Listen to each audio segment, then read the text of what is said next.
आकाशवाणी मध्य प्रदेश से प्रस्तुत हैं प्रादेशिक समाचार।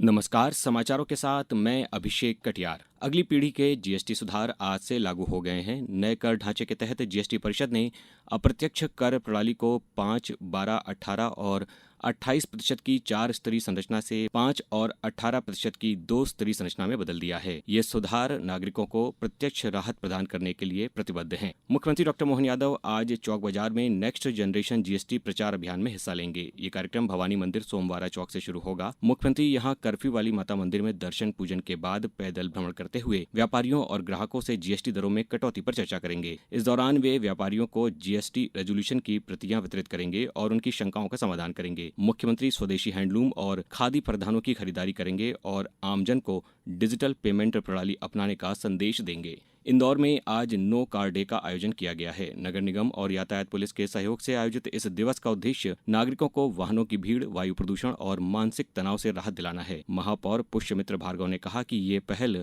शहर को पर्यावरण सुधार व ट्रैफिक मैनेजमेंट का सफल मॉडल बनाएगी। देश का सबसे स्वच्छ शहर स्वच्छ वायु सर्वेक्षण में भी नंबर 1 है और नो कार डे मनाने का उद्देश्य ये है पब्लिक ट्रांसपोर्ट को बढ़ावा मिले, सड़कों पर गाड़ियों का दबाव कम हो, कार पूलिंग को भी बढ़ावा मिले और वातावरण को दूषित करने से बचाने के लिए हम सब अपना योगदान अपने शहर के लिए दें। ये प्रयास छोटा सा है लेकिन इसके असर बड़े हैं। प्रधानमंत्री नरेंद्र मोदी के नेतृत्व में सेवा और सुशासन मंत्र से अभिप्रेरित सरकार परिवर्तन और प्रगति की दिशा में लगातार काम कर रही है। विशेष श्रृंखला सेवा पर में आज हम चर्चा कर रहे हैं कि सरकार ने किस तरह लाखों लोगों का जीवन सुगम बनाने के लिए किफायती आवास और आधुनिक शहरी बुनियादी ढांचा सुनिश्चित किया है।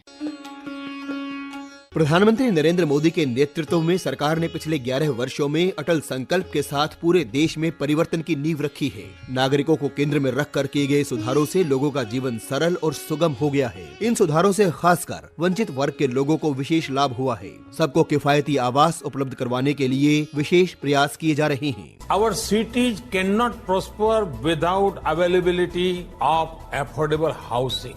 Realizing this, we launched the Housing for All program in 2015. I am happy to note that we are well on our way. लोगों को गुणवत्तापूर्ण और किफायती आवास उपलब्ध करवाने के लक्ष्य को प्राप्त करने के लिए सरकार ने 2 व्यापक अभियान शुरू किए हैं। प्रधानमंत्री आवास योजना शहरी और प्रधानमंत्री आवास योजना ग्रामीण। शहरों को स्मार्ट सिटी मिशन के तहत उन्नत बनाया जा रहा है। इस योजना के तहत 1.5 लाख करोड़ रुपए से अधिक की 7,500 से अधिक परियोजनाएं पूरी की जा चुकी हैं।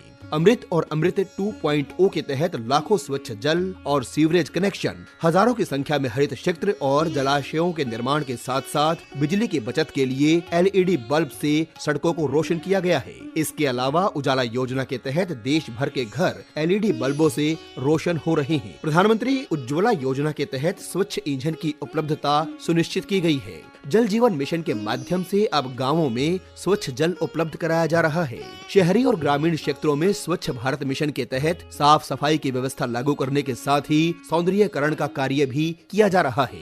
मध्य प्रदेश के छिंदवाड़ा से जल जीवन मिशन की लाभार्थी सुनीता ने आकाशवाणी को बताया, पहले हमें पानी की समस्या थी, हमें 1 किलोमीटर दूर से कुएं से पानी लेकर आते थे। अब जल जीवन मिशन द्वारा हमें टोटी वाला नल घर में मिल गया है। इससे हमें घर बैठे पानी मिल रहा है और समय की भी बचत होती है। गाँव की गलियों से लेकर शहर की सड़कों तक कंक्रीट, पाइपों और प्रकाश की व्यवस्था में लगातार सुधार करके भारत एक सुनहरे भविष्य का निर्माण कर रहा है और इससे लोगों के सम्मानजनक जीवन का सपना साकार हो रहा है।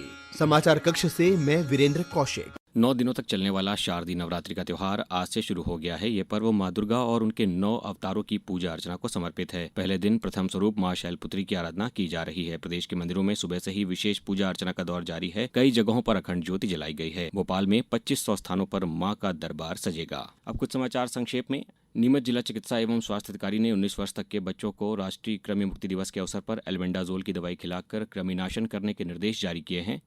और महिला एवं बाल विकास विभाग के अंतर्गत निवाड़ी परियोजना में 5 आंगनवाड़ी कार्यकर्ता तथा 33 सहायिकाओं की नियुक्ति की अंतिम सूची चयन पोर्टल पर जारी की गई है। इस बुलेटिन में बस इतना ही। अगला बुलेटिन सुनिए शाम 7:10 पर। नमस्कार।